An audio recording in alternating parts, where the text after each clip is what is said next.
우리는 앞선 본문에서 이 감옥에 있으면서도 에베소 교인들을 염려하고 또 교인들을 위로하는 목회자 바울을 보았습니다. 자신의 고난을 보면서 교인들의 믿음이 흔들리지 않을까, 교인들이 염려하지 않을까라고 하는 이 생각 때문에 사도 바울이 3장 1절에서 갑자기 이제 자신의 고난적인 감옥에 있는 상황을 언급하면서 낙심하지 말라라고 하는 말을 전합니다. 감옥에 있는 바울이 감옥 바깥에 있는 교인들을 이렇게 위로할 수 있었던 이유는 7절의 말씀대로 자신이 복음을 전하는 하나님의 일꾼, 그리스도의 일꾼됨을 알았기 때문입니다. 자신이 그리스도의 일꾼으로 일하고 있는 이상 고난을 받을 수밖에 없었다는 것을 사도 바울은 아주 잘 알고 있었습니다. 주인이 고난을 당하면 그들의 종들도 당연히 고난을 당해야 되는 것입니다. 그래서 사도 바울은 주님의 종으로 또 주님의 일꾼으로 당하게 되는 고난을 아주 당연하게 받아들이고 있습니다. 그래서 3장 1절 말씀을 보시면 자신을 로마 황제의 죄수라고 말하는 것이 아니라 그리스도의 죄수라고 말하면서 자신의 고난이 오히려 에베소 교인들에게 큰 영광이 된다라고 말씀을 하고 있습니다. 자신이 이방인을 위한 사도로 고난을 당하고 있으니까 바울의 전도를 받은, 그리고 바울의 복음을 받은 에베소 교인들이 오히려 자랑해야 할 영광으로 생각하라고 요구하는 것입니다. 그래서 자신의 고난에 대해서 낙심하지 말라라고 하는 말을 사도 바울이 하고 있습니다. 그리고 바울은 여기에서 그치지 않고 이제 15절에서부터 무릎을 꿇고 비오니라고 언급을 하면서 자신이 감옥 안에서 교인들을 위해서 기도하고 있다는 것을 밝히고 있습니다. 역시 사도 바울은 감옥 안에서까지 교인들을 기도할 만큼 뜨거운 목회자의 마음을 가지고 있다는 것을 다시 한번 확인하게 됩니다. 바울이 이렇게 뜨거운 마음으로 교인들을 위해서 기도하고 있는 것이 바로 세 가지의 기도 제목인데요. 첫 번째는 16절에서 교인들의 속사람의 강건함을 위해서 기도하고, 또 두 번째는 17절 상반절에 그리스도께서 교인들의 마음에 계시기를 또한 간구합니다. 그리고 세 번째는 19절 하반절에 하나님의 충만함으로 교인들이 충만할 것을 기도하고 있습니다. 사도 바울은 이렇게 감옥에서 자신이 간절하게 기도하는 기도의 내용들을 교인들에게 알려주므로 교인들 스스로도 자기 자신들을 위해서 기도할 것을 당부하고 있는 것입니다. 그러니까 다른 기도하지 말고 바울이 기도했던 것처럼 자신의 기도의 내용처럼 기도하라는 겁니다. 그리고 동시에 이 본문을 읽고 있는 우리에게도 우리가 과연 무엇을 위해 기도해야 할 것인지를 아울러 말씀하고 있습니다. 그래서 오늘 설교에서는 이 사도 바울이 기도한 세 가지의 기도의 내용을 살펴보고자 합니다. 하나하나씩 좀 살펴보겠습니다.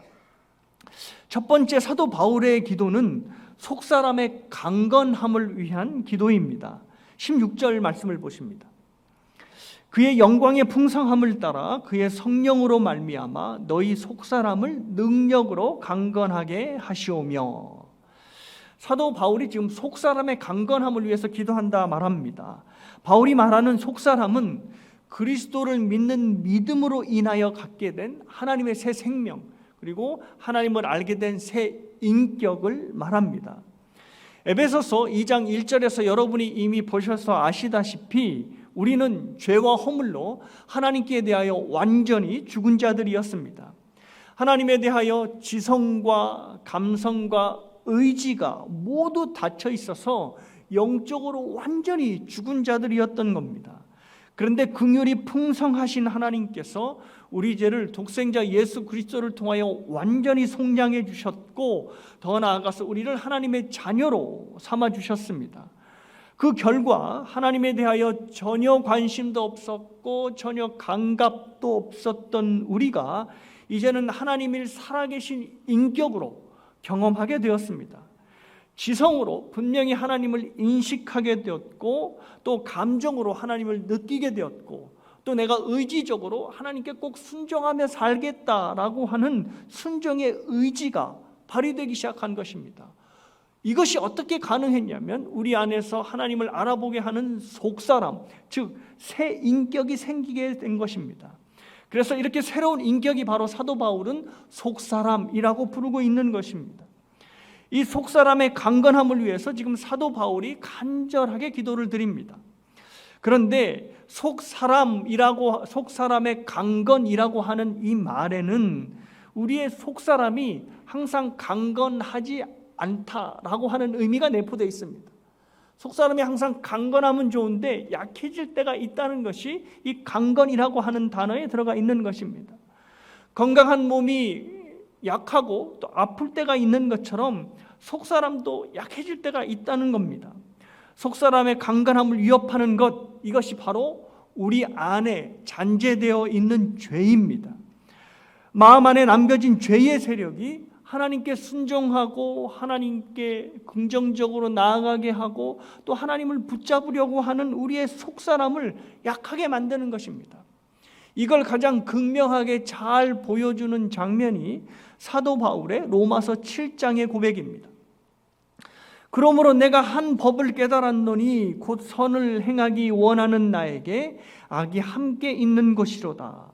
내 속사람으로는 하나님의 법을 즐거워하되 내 지체 속에서 한 다른 법이 내 마음의 법과 싸워 내 지체 속에 있는 죄의 법으로 나를 사로잡는 것을 보는도다. 오호라, 나는 곤고한 사람이로다.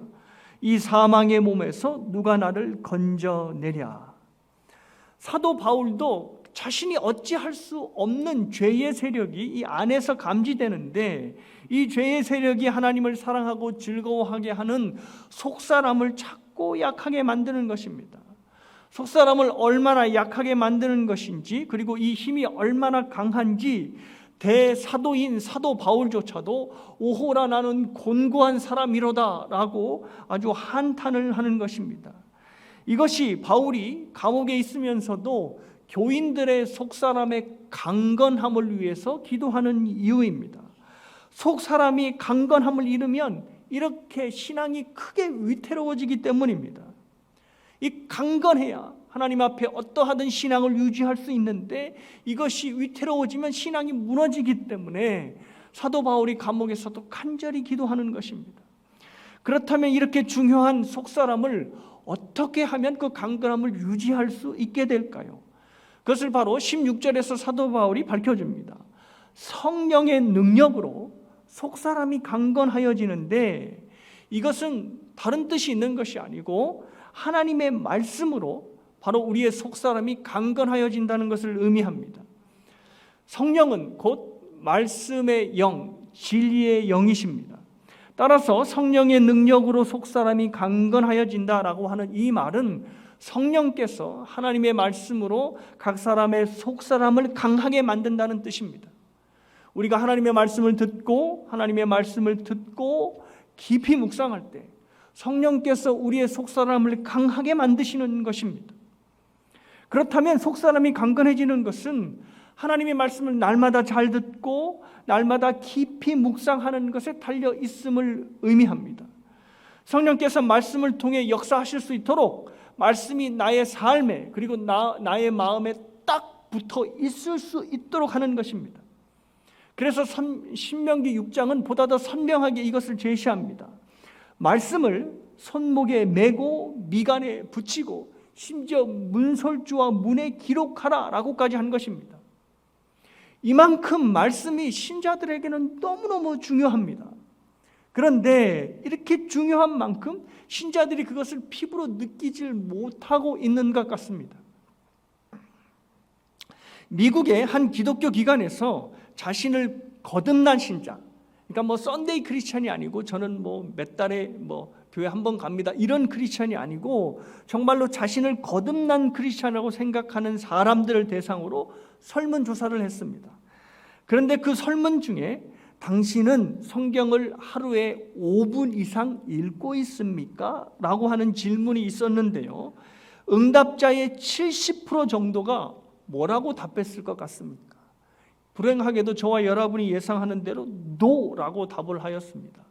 무늬만 크리스찬이 아니라 스스로를 거듭난 크리스천이라고 생각하는 사람의 10명 중에 무려 7명이 하루에 5분도 성경을 읽는 것에 할애를 안 한다는 겁니다. 하루 24시간이 1440분인데요. 1440분 중에서 5분조차 성경에 할애를 안 하는 것입니다. 목사님, 그거 미국에서 조사한 거니까 한국 사람은 좀 다를 겁니다. 과연 그럴까요? 한국 사람들도 크게 다르지 않아 보입니다.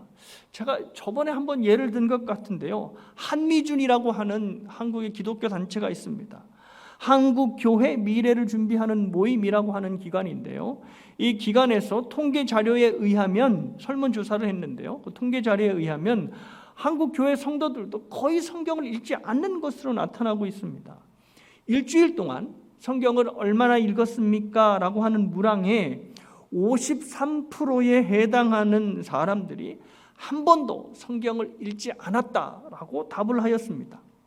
그러니까 100명이 출석하는 교회라면 그 출석하는 교인들 중에 단 일주일에 한 번도 성경을 읽지 않고 교회에 딱 나와 앉아 있는 것입니다. 여기 앉아 계신 분들은 단 한 분도 그럴 분이 없으리라 믿습니다. 믿어야지 별 수 있겠습니까? 그리고 그 성경을 읽었다는 분, 그러니까 적어도 일주일 동안 한 번 성경을 읽었다고 하는 그 절반 그 사람들 중에 26.5%, 그러니까 대략 한 30%의 사람들이 1시간도 안 되게 성경을 읽었다는 겁니다. 그러니까 일주일에 적어도 한 번 이상을 읽었는데 그 시간을 이렇게 해도 1시간 이상이 초과되질 못하는 겁니다. 그러니까 이 두 그룹의 사람들을 합치면 대략 80%의 성도들이 일주일에 성경을 단 한 번도 읽지 않고 아니면 1시간 미만으로 읽고 교회에 나온다는 것입니다. 그러면서 나는 하나님의 뜻대로 살고 있다라고 하는 모순된 고백을 하는 것이죠. 이것이 바로 한미준이 조사한 한국 신자들의 성경 읽기의 현 주소입니다. 본문 말씀에 비추어 보면 한국교회 성도들은 속사람이 매우 약해진 상태에서 교회를 다니고 있는 것입니다. 여러분이 잘 알다시피 겉사람이 건강하기 위해서는 음식을 반드시 먹어야 합니다. 마찬가지로 우리의 속사람도 건강해지기 위해서는 영의 양식인 말씀을 먹어야 그 건강을 유지할 수 있습니다.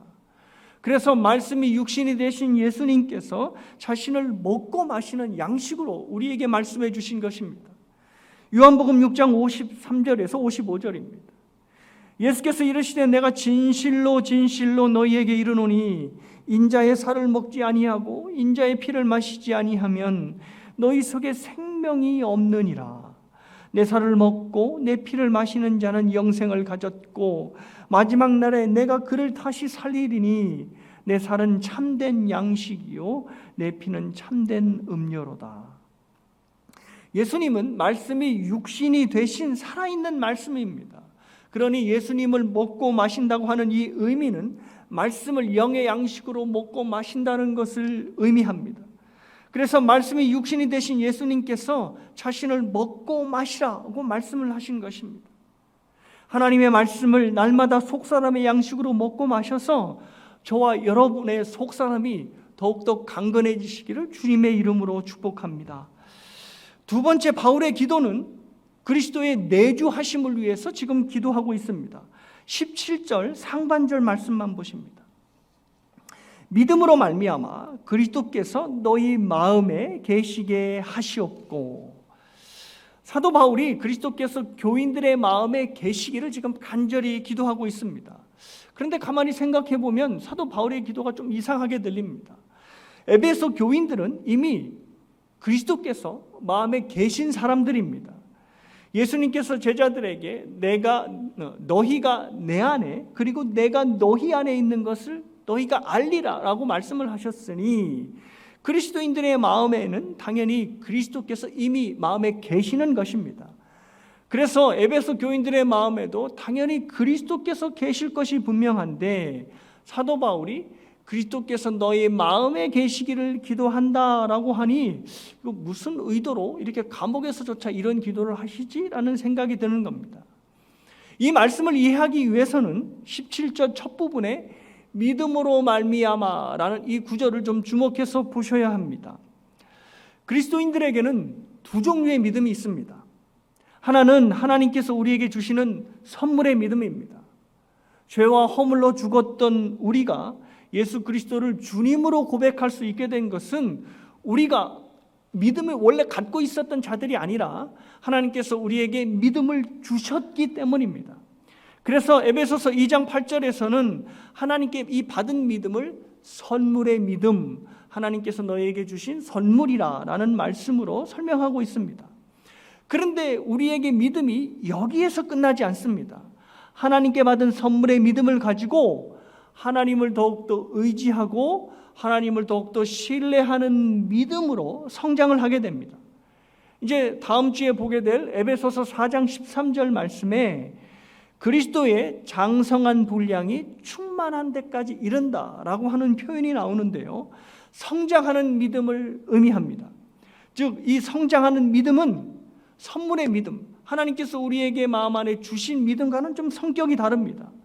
선물의 믿음은 하나님께서 우리에게 주시는 믿음, 그러니까 이 믿음이 우리에게 아예 없었습니다. 그래서 하나님께서 우리에게 주신 믿음, 즉 밖에서부터 내 안으로 들어오는 믿음입니다. 그런데 성장하는 믿음은 이 선물의 믿음을 바탕으로 내 안에서 이 믿음이 자라고 성장하며 발전하는 것입니다. 선물의 믿음을 바탕으로 내 안에서 자라는 믿음이 바로 성장하는 믿음인 것입니다.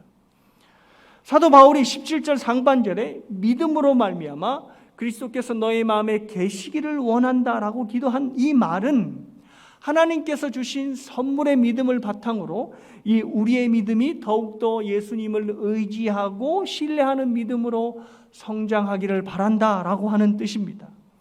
저와 여러분이 예수를 그리스도로 고백하였다면 분명히 하나님께 선물의 믿음을 받은 것입니다. 여러분의 쭉 가정에서 믿는 가정에서 태어났기에 엄마 아버지가 믿었기에 내가 그렇게 고백하는 것이 아니라 또 내가 종교적인 마음이 원래 깊어가지고 그런 고백을 하실 수 있는 것이 아니라 내가 주로 고백하실 수 있게 된 것은 하나님께서 분명히 우리에게 선물의 믿음을 주셨기 때문입니다. 그래서 그 선물의 믿음이 안으로 들어온 것이지요. 그런데 이 믿음이 그냥 선물의 믿음으로 남겨 있는 것이 아니라 내가 경건의 훈련을 하고 예배에 참석하고 그리고 우리 믿음의 지체들과 함께 교제하면서 점점 성장하는 믿음으로 자라게 되는 것입니다. 그래서 저와 여러분이 사도 바울의 기도처럼 그리스도가 마음 안에 계심을 경험하게 되는 것입니다. 자, 그렇다면 저와 여러분 안에 계신 예수님을 의지한다는 것은 어떠한 의미일까요? 어떠한 모습일까요? 이것을 좀 구체적으로 설명해 보겠습니다. 여러분의 삶에서 특별히 의지하는 사람을 한번 떠올려 보십시오. 그 사람이 부모님이든 친구이든 배우자이든 아니면 교회 지체이든 내가 의지하는 사람에게는 분명히 내 마음 안에 있는 말을 가장 많이 하게 되는 자신을 발견하게 될 것입니다. 다른 사람에게는 특별히 하지 않는 말을 내가 의지하는 사람에게는 아무렇지도 않게 그냥 마구마구 꺼내놓는 것입니다. 내가 그 사람에게 많은 말을 하고 있다는 것은 내가 그 사람을 많이 의지하고 신뢰하고 있다는 것을 의미합니다. 이것을 주님의 관계에 한번 대입해 보십시오. 여러분이 믿음으로 말미암아 마음속에 계신 예수님을 의지하고 신뢰하고 계십니까? 그렇다면 여러분은 의지하는 예수님 앞에 더욱더 많은 말을 꺼내놓으실 수밖에 없습니다. 내가 정말로 예수님을 의지한다면 내 마음속에 담긴 모든 말들을 바로 마음속에 계신 예수님께 꺼내놓는 것입니다. 내가 특별히 신뢰하고 의지하는 사람 앞에 가면 내 모든 마음의 말들이 술술술술 나오듯이 내가 주님을 가장 의지하고 가장 신뢰할 분으로 받아들이고 있다면 주님께 나의 마음의 말들이 자연스럽게 쏟아져 나오는 것입니다. 이것이 바로 기도가 아니겠습니까? 내가 꼭 기도를 하고야 말겠다. 내가 40일 동안 꼭 기도를 하겠다라고 결단하고 기회를 정하지 않아도 내가 가장 의지하는 주님께 내 마음의 말들을 술술 풀어놓게 되는 기도를 하게 되는 것입니다. 그래서 기도는 때와 장소를 가리지 않습니다. 주님, 답답한 제 마음 아시죠? 앞은 안 보이고 어디로 가야 할지 모르겠지만 제가 주님을 놓치지 않고 주님을 꼭 붙잡고 살아갈 수 있게 해 주십시오 라고 언제나 어디서나 기도할 수 있는 것입니다. 남편에게 꺼내지 못할 하소연도 우리 주님께 하게 되는 것이고, 또 남이 알까 무서운 수치스러운 내 죄악도 주님 앞에 꺼내놓는 것입니다. 그리고 나의 간절한 바람도 주님 앞에 내어놓는 것입니다. 왜냐하면 주님이 가장 나의 의지할 분이시기 때문입니다. 사도 바울이 이미 그리스도인된 교인들에게 그리스도께서 마음에 계시기를 간절히 원한다 기도한 것은 그들의 믿음이 그냥 선물의 믿음에서 그치지 않고 이 선물의 믿음을 바탕으로 더욱더 주님을 의지하고 신뢰하는 믿음으로 자라기를 바랬던 것입니다. 주님만이 의지하고 또 신뢰할 유일한 분이시기 때문입니다. 믿고 의지할 우리 주님께 기도로 날마다 나아가셔서 우리 마음 안에 계신 주님을 날마다 경험하시는 여러분 모두가 되시기를 주님의 이름으로 축복합니다. 그리고 마지막 바울의 세 번째 기도는 하나님의 충만함으로 충만하기를 기도하는 것입니다. 17절 하반절에서 19절을 보십니다.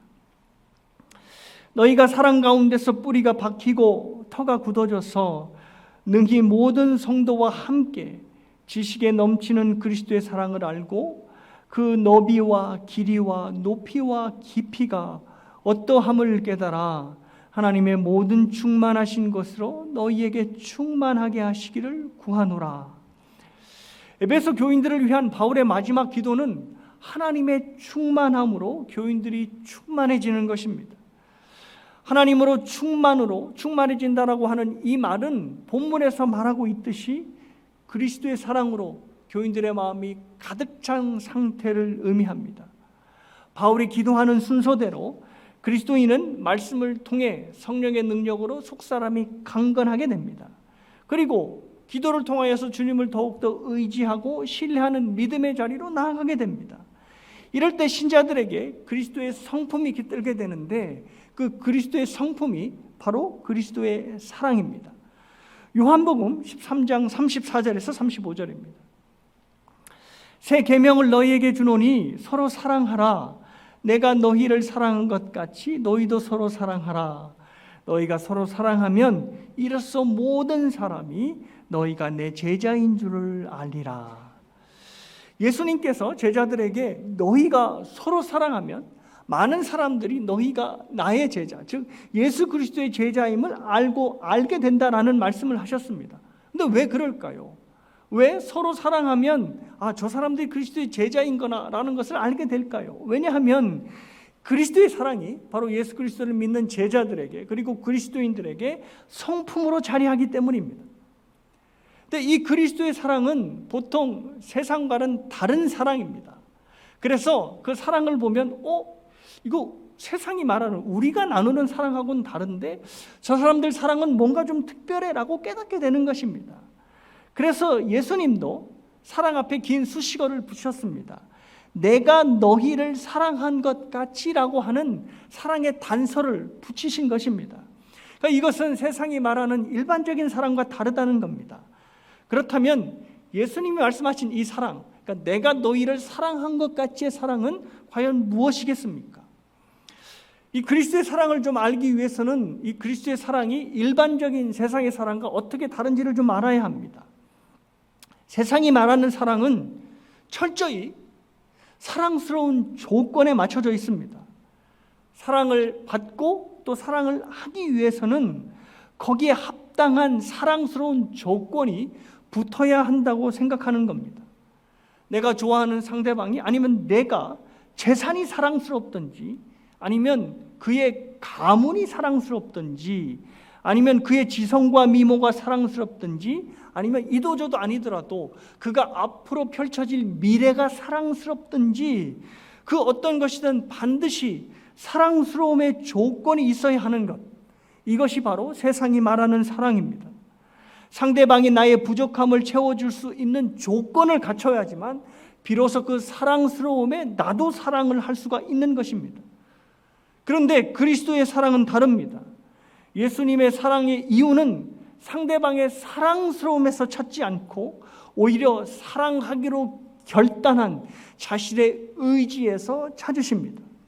그래서 상대방이 전혀 사랑스럽지 않아도 사랑할 수 있게 되는 것입니다. 로마서 5장 8절 말씀을 읽어드립니다. 우리가 아직 죄인 되었을 때에 그리스도께서 우리를 위하여 죽으심으로 하나님께서 우리에 대한 자기의 사랑을 확증하셨느니라. 예수님께서 우리를 사랑하시는데 사랑스러운 구석이라고는 전혀 없었던, 아무것도 없었던 죄인 되었을 때, 그때부터 우리를 사랑하셨다는 겁니다. 여기서 죄인은 완전히 하나님을 대적하고 예수 그리스도를 멸시하는 원수를 말합니다. 우리가 하나님께 원수 노릇을 하고 있었을 그때부터 하나님은 우리를 사랑하셨다는 겁니다. 예수님께서 우리를 사랑하시기로 선택하시고 작정하셨기 때문에 우리가 하나님 앞에 사랑스러운 구석이 전혀 없었음에도 하나님이 우리를 사랑하신 것입니다. 예수님은 우리를 사랑하시기로 작정한 그 작정과 의지가 중요한 것이지 우리에게 사랑스러움이 있느냐 없느냐가 전혀 중요하지 않았던 것입니다. 상대의 사랑스러움이 아닌 상대를 사랑하기로 작정한 의지가 중요한 것, 이것이 바로 그리스도의 사랑인 것입니다. 예수님께서 우리에게 내가 너희를 사랑한 것 같이 너희도 서로 사랑하라 라고 하신 이 뜻은 예수님처럼 상대방에게 전혀 사랑스러운 구석이 없어도 사랑하기로 작정한 의지를 앞세워서 사랑하라는 것입니다. 때문에 예수님처럼 사랑하기 위해서는 아주 피눈물 나는 노력이 필요합니다. 상대는 내가 사랑스러울 만큼, 사랑할 만큼 전혀 사랑스러운 면들을 갖고 있지 못하기 때문입니다. 그래서 언제나 상대에게 자신을 주어야 하는 헌신이 필요합니다. 그리고 상대를 기필코 사랑하고 말겠다고 하는 의지와 책임, 그리고 의무가 이 사랑에서 중요하게 되는 것입니다. 그래서 C.S. 루이스는 이 책임의 사랑을 감당하기 위해서 그를 사랑한다 치고 사랑하라라는 겁니다. 그를 봐서는 도저히 사랑할 마음이 들지 않아도 그를 사랑한다 치고 먼저 의지를 앞당겨서 사랑하라는 것입니다. 그러면 그를 진짜로 사랑하게 된다는 거지요. 예수님이 우리에게 생명까지 주신 이유는 우리를 사랑하고야 말겠다고 하는 예수님의 작정적 의지 때문입니다.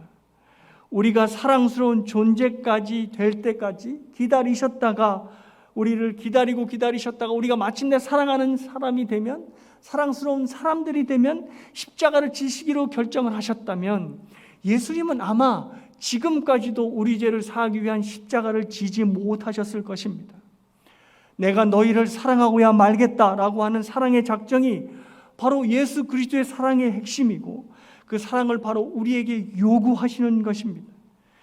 때문에 이 사랑은 예수님을 사랑하지 않고는, 예수님의 사랑을 맛보지 않고는 도저히 할 수 없는 사랑입니다.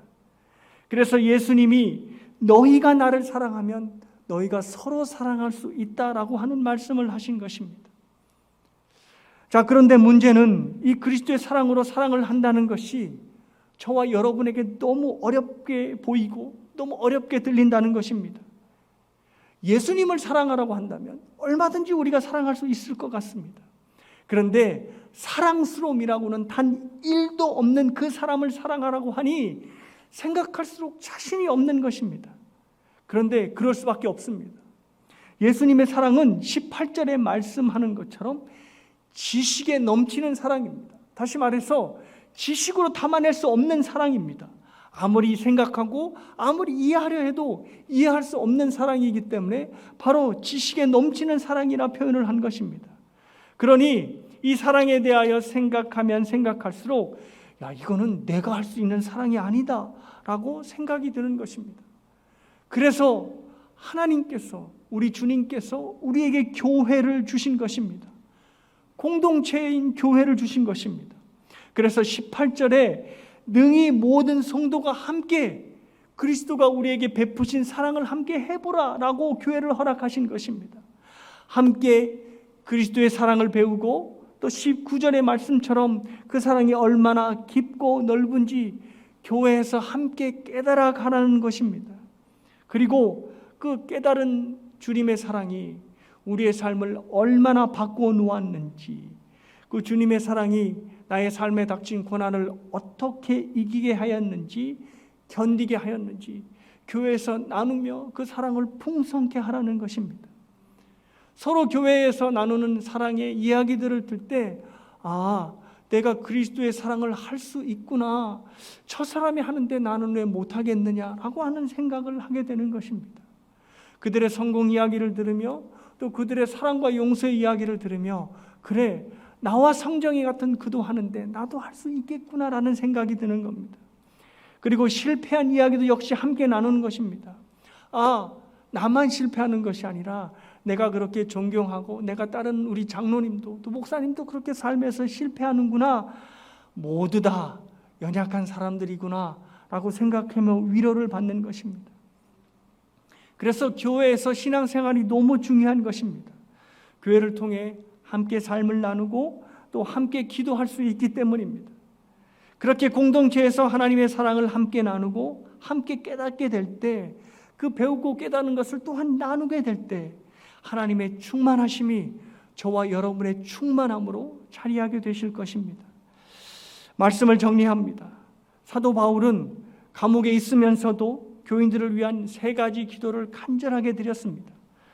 속사람이 성령의 능력으로 말씀으로 강건해지는 것을 기도하였고, 또 기도함으로 마음에 계신 그리스도를 더욱더 의지하는 것으로 기도하였고, 또 그리스도의 사랑으로 충만해지기를 기도하였습니다.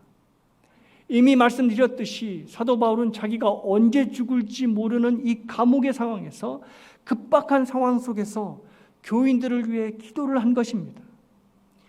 이 말은 그만큼 이 3가지의 기도의 제목이 에베소 교인들에게 그만큼 긴급하게 필요했던 기도의 제목이라는 말입니다. 그런데 이 기도의 제목을 좀 살펴보면 그리 긴박하게 느껴지지 않습니다.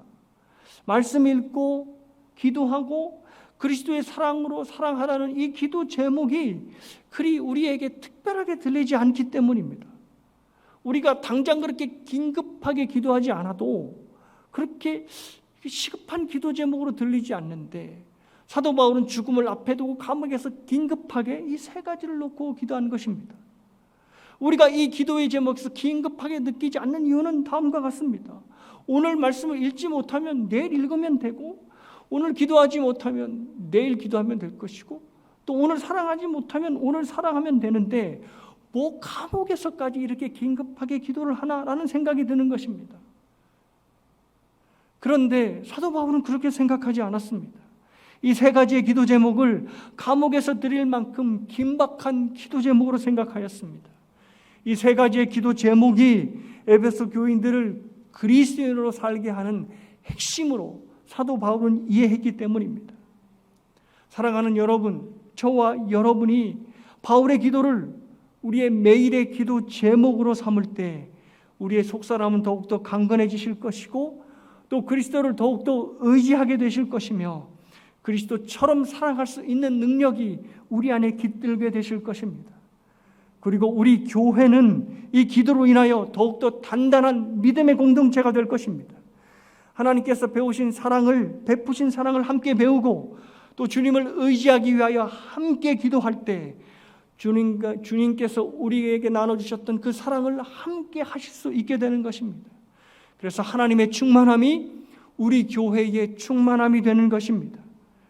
바울이 감옥에서 드렸던 간절한 기도의 제목이 저와 여러분, 그리고 우리의 교회의 기도의 제목이 되셔서 우리가 구하거나 생각하는 모든 것에 넘치도록 부어주시는 하나님의 충만을 경험하시는 저와 여러분, 그리고 우리 교회가 되시길 주님의 이름으로 축복합니다.